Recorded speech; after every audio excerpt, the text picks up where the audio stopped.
so many times we wonder why our countries are not developing, and our systems are run so inefficiently in terms of governance. But we must ask ourselves sometimes who we elect into these positions of leadership. The most sophisticated and the most complicated and the biggest entity in the land will be government. But that very specific, most complicated entity is run by the most unqualified people amongst ourselves. If you think about the reason why private sector flourishes and is run efficiently and effectively as compared to government, because the opposite is true in the business sector, in the private sector. Because if you look at the private sector of that scale, with budgets as big as 10 billion US dollars, I will just use USD as a denomination. Those entities in the private sector, when they are of that scale, they choose the very best of the best in terms of qualification, in terms of talent, and in terms of ability and the track record of running businesses, even sometimes of that scale. So they choose the best of the best and the most qualified to run those businesses. But you know what we do for government? The opposite. The most unqualified are the ones that we elect and choose to run this huge and complicated entity called government. An individual becomes influential enough at a ward level and becomes a councillor and becomes an MP. And next thing you find, the president chooses that guy to be a minister, and boom, tomorrow morning they are minister of finance. They're presiding over a budget of 4 billion US dollars or 5 billion US dollars. They've never even run a tax job in their entire life. They are the most unqualified to do anything, to know anything about finance. How do you expect them to build a prosperous country? How do you expect us to build a nation that will prosper when you are putting people who have never built anything in their entire lives? They were even struggling to budget their own small salary that they were getting from bricklaying. Now all of a sudden they must preside over a 10 billion budget. How does that make any sense, right? You can justify it and say, "Oh, yeah, leadership doesn't need to be qualified. You just have to lead the people who are qualified." In the private sector sense, nobody has ever done something stupid like that. Ever, ever, ever, never, ever, ever, and say, "Okay, I'm just gonna get this dummy who is not qualified. It's fine. He can come because he has leadership skills, and then he can just hire people to support him and do the work for him." Bro, you can look at these guys failing to read a speech that was written for them by someone, by those who we are saying they are supposedly supposed to support them.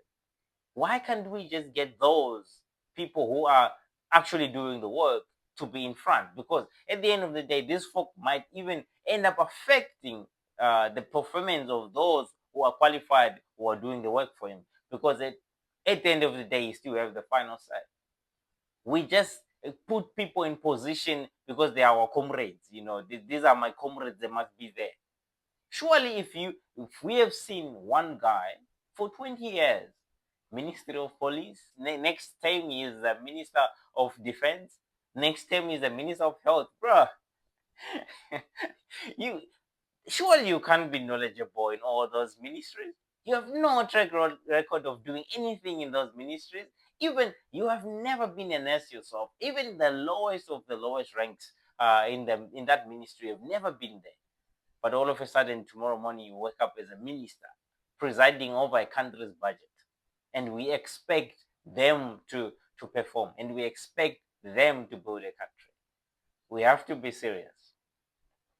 Let's take a listen and hear how China does their own system.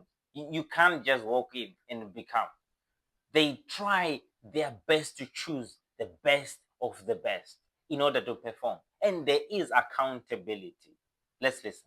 Without much fanfare, China has established a system of meritocracy, or what can be described as selection plus election. Competent leaders are selected on the basis of performance and broad support through a vigorous process of screening, opinion surveys, internal evaluations, and various types of elections. This is much in line with the Confucian tradition of meritocracy. After all, China is the first country that invented the civil service examination system, or the Keju system. Today, China practices, not always successfully, but on the whole successful, meritocracy across the whole political strata, criteria based on poverty eradication, job creation, local economic growth, social development, and increasingly, environmental protection are all key criteria for selecting and promoting officials. A good example of this were the profiles of China's new leaders elected at the 19th Party's Congress.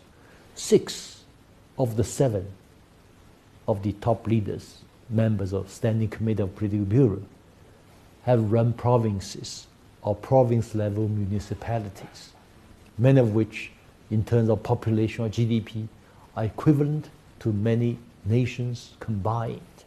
Indeed, the Chinese system of meritocracy today makes it inconceivable that anyone as weak as George W. Bush or Donald Trump could ever come close to the position of a top leadership.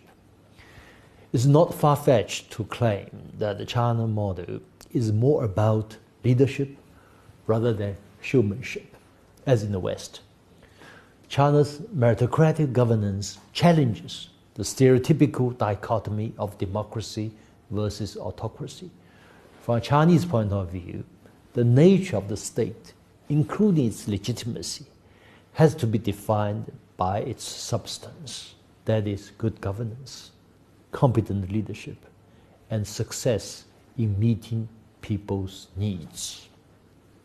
So, despite its many deficiencies, the Chinese polity has delivered the world's fastest growing economy, has vastly improved living standards for most Chinese. Winston Churchill's famous dictum, democracy is the worst form of government except for all those other forms that have been tried, may be true in the Western political and cultural context. And many Chinese even paraphrase Churchill's remark into what Sun Tzu, China's military strategist of the 6th century BC, called 下下策, or the least bad option, which means a system that would allow for the exit of bad leaders through regular elections. But in China's Confucian tradition of meritocracy, a state should always strive for what's called a 上上策, or the best of the best options, by choosing leaders of the highest caliber. This is by no means easy, but efforts to this end should be ceaseless and continuous. China's political and institutional arrangements and innovations so far have produced a system which has in many ways combined the best option of selecting well-tested, competent leaders and the least bad option of ensuring the exit of the leaders who should exit for all kinds of reasons, through, for instance, a collective leadership or age limits. The China model of selection plus election is by no means perfect. It's still being improved upon. But it's well positioned to compete with the Western model of popular democracy. All right, and the other thing with why government departments are so inefficient and ineffective, obviously, it's because of the leadership that we have the most unqualified amongst all of them to run these entities. Definitely, yes, that's a one thing. And there's also no accountability because it's a non-profit. In the private sector, you and I know if you have a job, you have to deliver. Otherwise, the post doesn't exist or the job doesn't belong to you. You're getting fired. You're getting dismissed. In government, you don't have to. Government employees do not have to perform. Some of them are paid.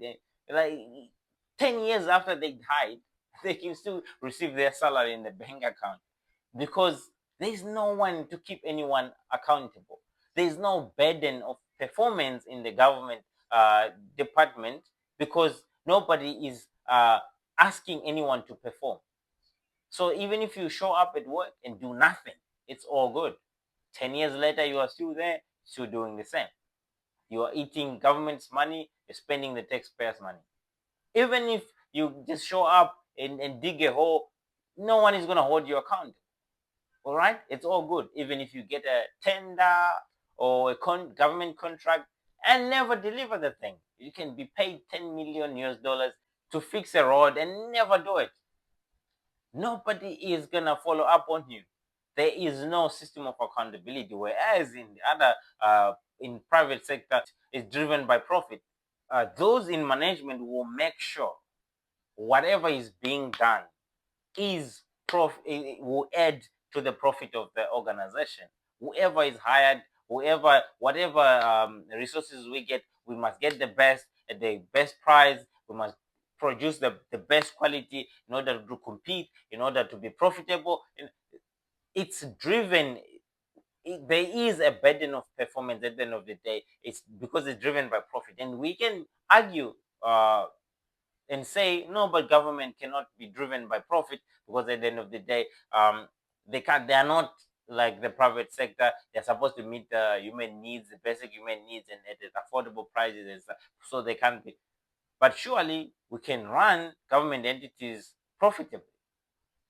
In fact, we should run government entities as effective as possible, as efficient as possible, and as profitable as possible.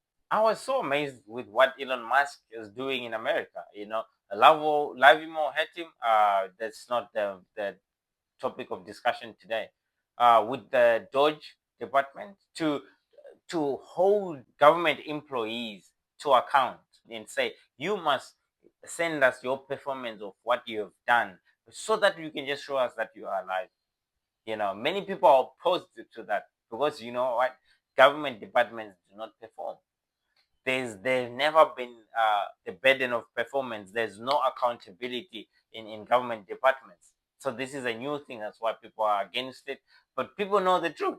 You know, it's not rocket science. The Chinese do the same thing. Okay, there's a burden of performance. You must report to your superiors.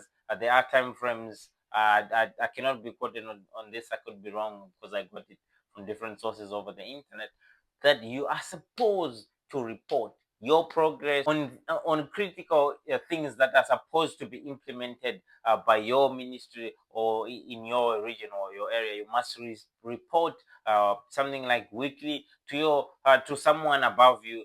And this is simple.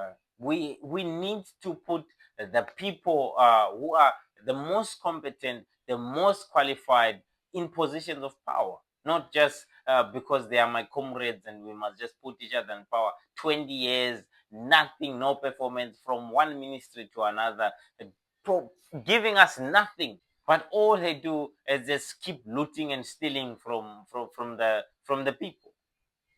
So we cannot expect to develop or expect to grow when we have the most unqualified for the most important positions in the country. We need to start having a system where we choose the best of the best to be in these positions. I think we would rather have ministries being led by technocrats, the people who are selected from the business community, the people who are the most qualified and the most educated. We are supposed to be seeing PhDs, people with history of running very successful businesses in these positions of ministries so that they can be run efficiently. And we should have a system of accountable and a burden of performance from the bottom, from the lowest of the lowest government employee, so that we can be efficient and effective. That was just my rant for today. Please be reminded to subscribe to this channel and share this message. We need to get so many people involved in the conversation. We need to conscientize ourselves as Black people, as Africans, in order for us to build our own continent. This is in our hands. It just starts with you hitting that subscribe button. Please subscribe and share to your friend, your brothers and sisters, so that we can all grow together. Thank you so much.